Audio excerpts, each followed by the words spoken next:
What's going on, guys? CEO of One here. Today we're looking at a very fun house wash we did. Wait a minute. Who's that guy? Let's just kidding. Great house here. It's a white one. It's been painted and kept up pretty well, so it's going to be fun. First thing I see to notice is the copper gutters. Sodium hypochlorite will damage copper gutters if you're not careful.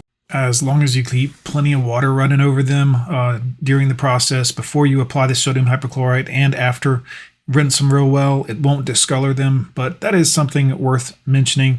Also, the stained door, we covered that. You absolutely have to cover these doors when they're stained with a nice stain, because the sodium hypochlorite will further stain it, and not in a good way. So plastic tarp will work just fine.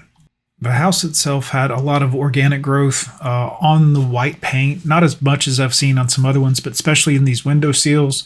Sodium hypochlorite will kill all of that and bleach it to make it look really, really nice. These came out really well.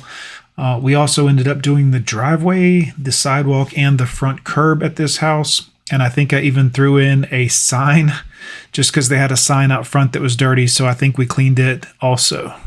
It's little stuff like that that will really make your customers happy. Anytime we do these, we like to make sure we throw in the front curb, because the front curb really makes it pop and customers love that. They had these stairs out back that were just filthy and green. We just treated them lightly and then rinsed it all clean with a little bit of pressure.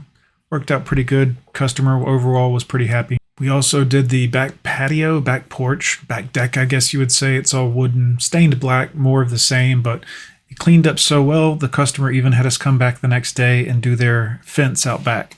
Always look for the little extras you can do that might go a little bit extra for the customer. They'll really appreciate it, and they'll be more likely to hire you again come next season, because you do want to have work next year as well. You don't want to just customer one time. You want a customer for lifetime.